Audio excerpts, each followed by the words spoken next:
ઓમ નમસ્કાર મિત્રો, આજનો મારો વિડીયો 50 વર્ષથી ઉપરના વડીલો માટે, અને આ મારો ત્રીજો વિડીયો છે, ત્રીજા પ્રાણાયામનો. ભસ્ત્રિકા, કપાલભાતિ, અને આજે ત્રીજું પ્રાણાયામ છે બાહ્ય પ્રાણાયામ. હવે બાહ્ય પ્રાણાયામ તમારે કેવી રીતે કરવું અને એના લાભ શું છે એના વિશે હું તમને માહિતી આપીશ. બાહ્ય પ્રાણાયામ 3 થી 5 વખત તમે કરી શકો છો. ભસ્ત્રિકા પ્રાણાયામ ધીરે ધીરે શ્વાસ ભરી ધીરે ધીરે શ્વાસને છોડવો. શ્વાસને છોડો એટલે એક એવી રીતે 30 વખત કરવા, પછી પગની કસરત કરી નાખવી. અને બીજું પ્રાણાયામ એના પછી કપાલભાતિ પ્રાણાયામ કરવું. નિયમિત 300 સુધી 5 મિનિટ તમે કરી શકો છો.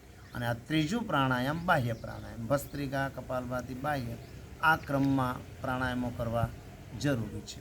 હવે બાહ્ય પ્રાણાયામ તમારે કેવી રીતે કરવાનું, તો સિદ્ધાસન, વજ્રાસન, પદ્માસન, સુખાસન, ખુરશી ઉપર બેઠા બેઠા પણ તમે કરી શકો છો. જ્ઞાન મુદ્રામાં બેસો તમે આ પ્રમાણે. સિદ્ધાસન, જ્ઞાન મુદ્રા, આંખો બંધ, શ્વાસ ભરવાનો, પૂરેપૂરો શ્વાસને ભરી દેવાનો, શ્વાસ છોડી દેવાનો, પેટ અંદર ખેંચી લેવાનું, ગરદન નીચી.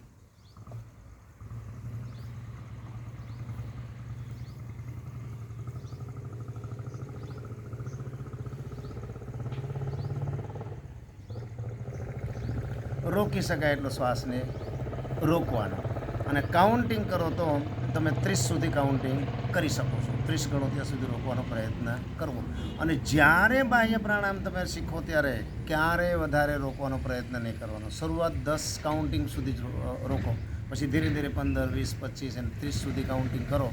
ત્યાં સુધી બાહ્ય પ્રાણાયામમાં શ્વાસને રોકી રાખો. બાહ્ય પ્રાણાયામ 3 વખત 5 વખત તમે કરી શકો છો નિયમિત. અને એક જ પ્રાણાયામ તમારે આ કરવું હોય બાહ્ય પ્રાણાયામ તો 11 વખત તમે કરી શકો છો. ભસ્ત્રિકા, કપાલભાતિ નથી કરવાની, નિયમિત એક જ પ્રાણાયામ કરવું છે તો બાહ્ય પ્રાણાયામ તમે ચોક્કસ કરી શકો છો. હવે આના જબરજસ્ત લાભ છે. બાહ્ય પ્રાણાયામ કરવાથી કબજિયાત મટે, પેટની તકલીફો મટે, પાચન શક્તિમાં વધારો થાય અને હર્નિયા મટે. એવું આ પ્રાણાયામ છે બાહ્ય પ્રાણાયામ. ગેસ મટે, ગેસની તકલીફવાળા માટે પણ જબરજસ્ત છે બાહ્ય પ્રાણાયામ. તમારું ઓક્સિજન લેવલ વધારવાની તાકાત પણ બાહ્ય પ્રાણાયામમાં રહેલી છે. ફેફસા મજબૂત બનાવે અને નિયમિત કરવાથી મનની એકાગ્રતા વધે, મન શાંત થાય, સ્ટ્રેસ લેવલ દૂર થઈ જાય. એવું સરસ મજાનું પ્રાણાયામ છે બાહ્ય પ્રાણાયામ. અને ખાસ 50 વર્ષથી ઉપરના વડીલો આ ત્રીજું પ્રાણાયામ કરજો. પહેલાં ભસ્ત્રિકા કરજો, બીજું કપાલભાતિ, ત્રીજું બાહ્ય પ્રાણાયામ. અને આવી રીતે હું 10 પ્રાણાયામોના 10 વિડીયો મૂકવાનો છું. અને છેલ્લે 10 પ્રાણાયામ ભેળા કરી એક વિડીયો મૂકવાનો છું. તો 50 વર્ષથી ઉપરના વડીલોને મારી વિનંતી છે મિત્રો કે દરરોજ આ પ્રાણાયામો શરૂ કરી દો અને એના લાભ તમે મેળવી શકશો. હાર્ટના પેશન્ટોએ બાહ્ય પ્રાણાયામ કરવું જોઈએ નહીં. હાઈ બીપી, લો બીપીવાળા પેશન્ટો હોય, વધારે પડતી બીપીની તકલીફ ન હોય તો ઓછો રોકવાનો પ્રયત્ન કરીને તમે કરી શકો છો.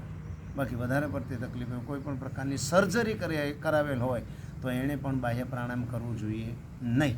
શ્વાસને લગતી તકલીફ હોય એને પણ આનાથી દૂર રહેવું જોઈએ. શરૂઆતમાં થોડોક રોકવાનો પ્રયત્ન કરો, પછી ધીરે ધીરે પ્રયત્ન કરી અને એમાં તમે વધારો કરી શકો છો મિત્રો.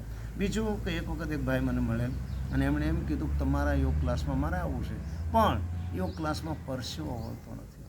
કારણ કે પ્રાણાયામો કરો એમાં કંઈ પરસેવો વળે નહીં, શ્વાસ ભરો ને છોડો ને એમાં શું હોય. એટલે ભાઈને મેં કીધું મેં એવું નથી, પ્રાણાયામોથી પણ તમને પરસેવો વળે છે. આ બાહ્ય પ્રાણાયામ એવું છે કે તમે કાઉન્ટિંગ વધારે કરો 30, 35 તો ઓટોમેટિક શરીરની અંદરથી પરસેવો નીકળશે. એવું પ્રાણાયામ છે. થોડી તકલીફ પણ પડશે, અઘરું પણ છે. પેટને તમારે અંદર ચોંટાડી દેવાનું. હું એકવાર ફરીથી શીખવાડી દઉં બાહ્ય પ્રાણાયામ. શ્વાસ ભરી, પૂરેપૂરો શ્વાસ ભરી લો, છોડી દો, પેટ અંદર ચોંટાડી દેવાનું. જેટલું ચોંટાડો એટલો પ્રયત્ન કરવાનો, ગરદન નીચે.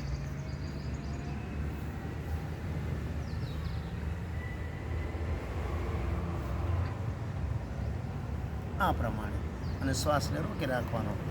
નિયમિત આ પ્રાણાયામ કરી તમે લાભ મેળવી શકશો મિત્રો. અને 50 વર્ષના ઉપરના વડીલોને તો મારી વિનંતી છે કે યોગને પ્રાણાયામ કરો. લાકડીની જરૂર નથી, આ લાકડી પ્રાણાયામ તમારા જીવનમાં બનશે મિત્રો, જો નિયમિત પ્રાણાયામ કરશો તો. અને આ વિડીયો તમને ગમે તો લાઈક કરજો, શેર કરજો, સબસ્ક્રાઈબ કરવાનું ભૂલતા નહીં મિત્રો. નમસ્કાર.